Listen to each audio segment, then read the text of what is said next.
headlines, NMDPRA begins regulatory review of mandates. Federal government dismisses speculations over fuel subsidy removal. Oil-producing countries in Africa urged to scale up oil exploration and production. Hello and welcome to Valuechain News. I am Naomi Oleribe. The Nigerian Midstream and Downstream Petroleum Regulatory Authority (NMDPRA) on Monday commenced the review of the midstream and downstream petroleum regulations. The Minister of State for Petroleum Resources, Chief Temipre Silva, said the regulations has been shared with stakeholders for review and input.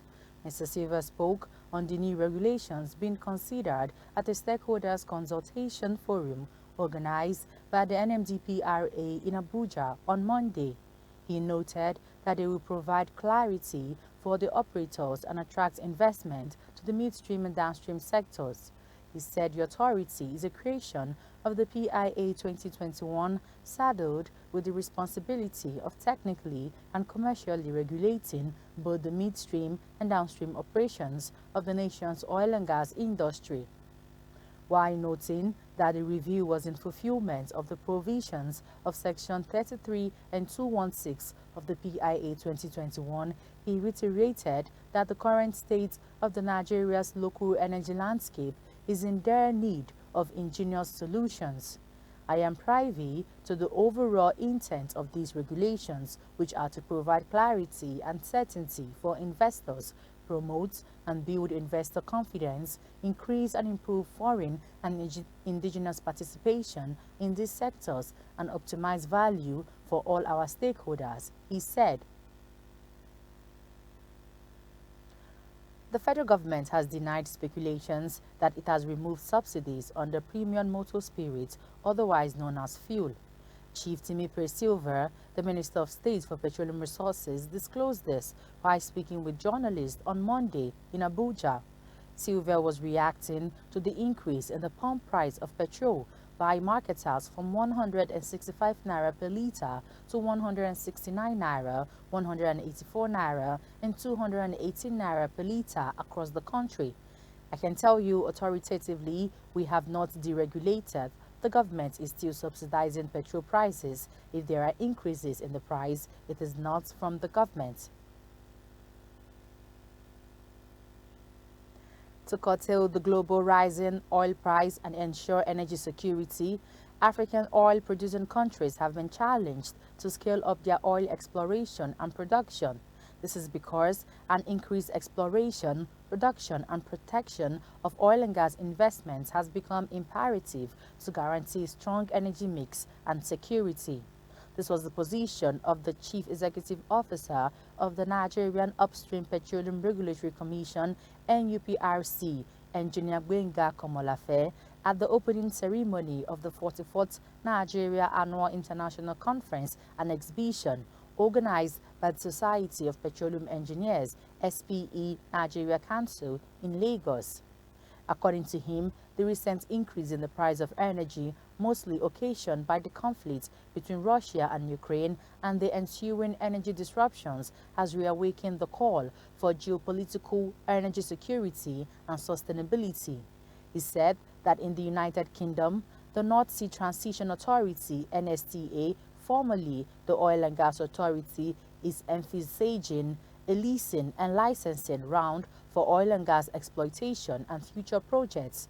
It is evident that in meeting the growing energy demand in the short and medium term, the upstream oil and gas industry in Africa would need to carry out further exploration and development drilling to optimize reservoir extractions, drill into new targets, and employ technological advances to optimize production yields for appropriate energy mix, Komolafe said.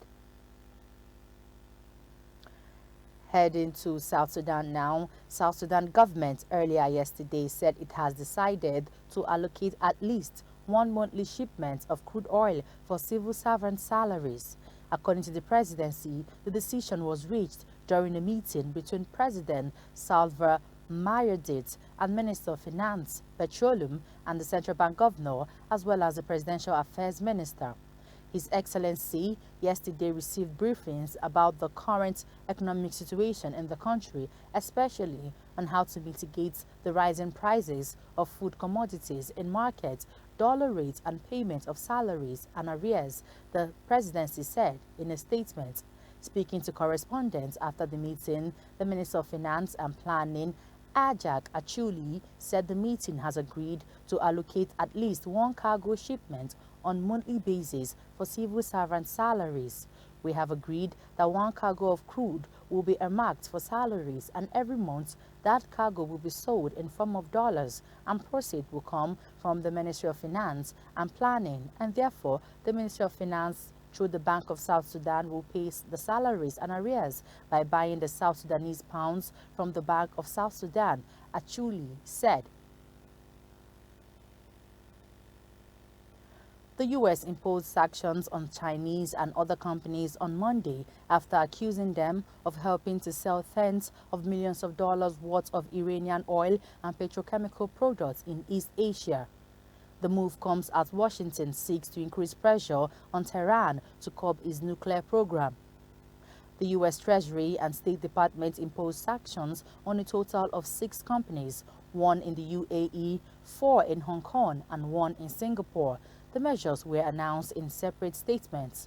The U.S. Treasury accused the Persian Gulf Petrochemicals Industry Company of Iran, one of the country's largest petrochemicals brokerages, of using these companies to facilitate the sale of Iranian petroleum and petrochemical products to East Asia.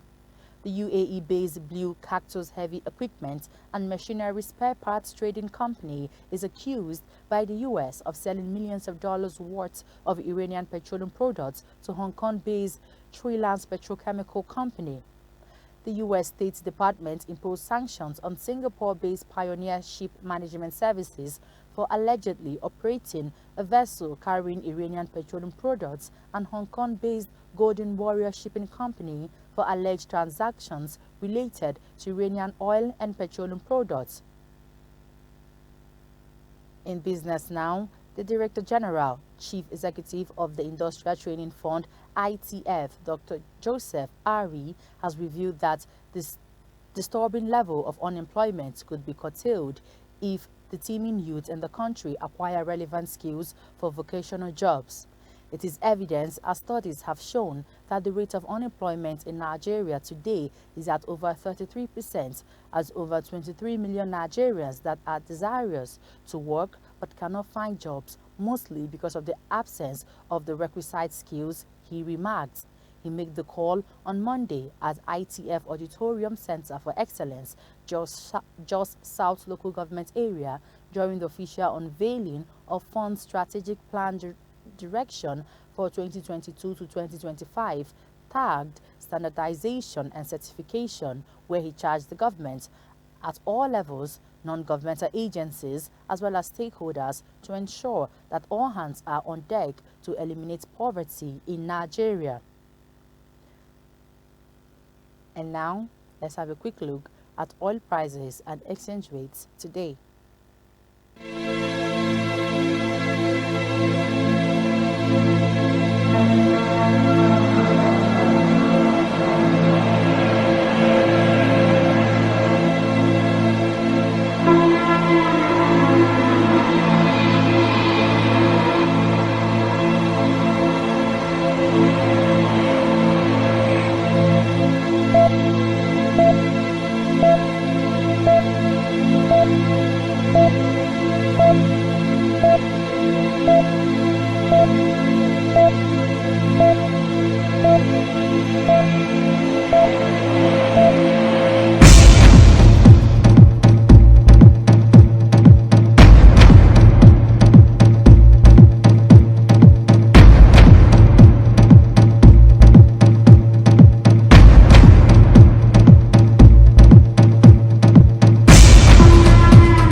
oil prices and exchange rates wraps up our news for today. Ensure to follow us on all our social media platforms via Instagram, Facebook, and Twitter. My name is Naomi Oleribe. Thank you for watching. Good afternoon.